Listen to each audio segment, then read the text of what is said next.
سجدے لمبے کیجیے، مشکلیں چھوٹی ہو جائیں گی انشاءاللہ۔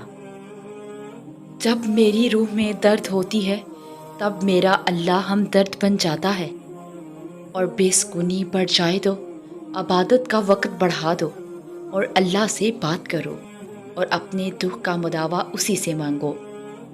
وہی اللہ رحیم و کریم ہے، اور اللہ کی رحمت سے کبھی مایوس مت ہونا۔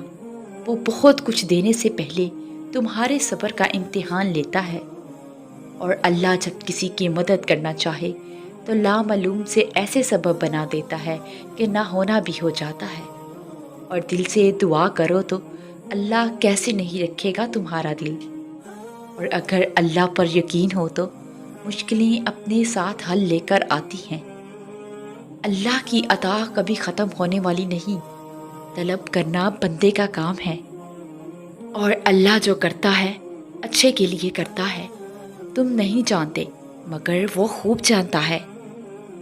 اور صبر کی حد یہ ہے کہ تقدیر پہ کوئی اعتراض نہ ہو، اور منزل سب کی اللہ ہے۔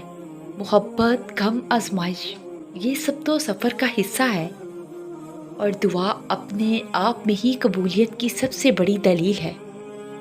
اور یقین ایسا ہو کہ سمندر سامنے ہو اور تم کہو کہ میرا رب راستہ بنا دے گا۔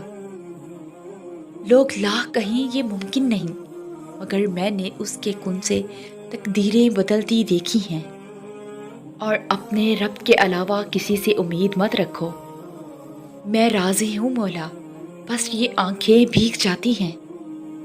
قابل نہیں تھا اتنا جس قابل رب نے بنا دیا۔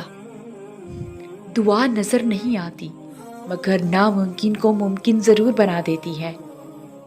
اور ہمارے مانگنے میں کمی ہو سکتی ہے مگر اللہ کے دینے میں نہیں۔ اور اللہ ضائع نہیں کرے گا تمہاری دعا اور تمہارا صبر۔ ذرا انتظار کرو۔ بھروسہ صرف رب کی ذات پر کرو۔ لوگوں کا کیا ہے، چھوڑ جاتے ہیں یا توڑ جاتے ہیں۔ اور اپنے سب راز اس رب کو بتایا کرو۔ یقین مانو اس سے بڑھ کر پردہ رکھنے والا کوئی نہیں۔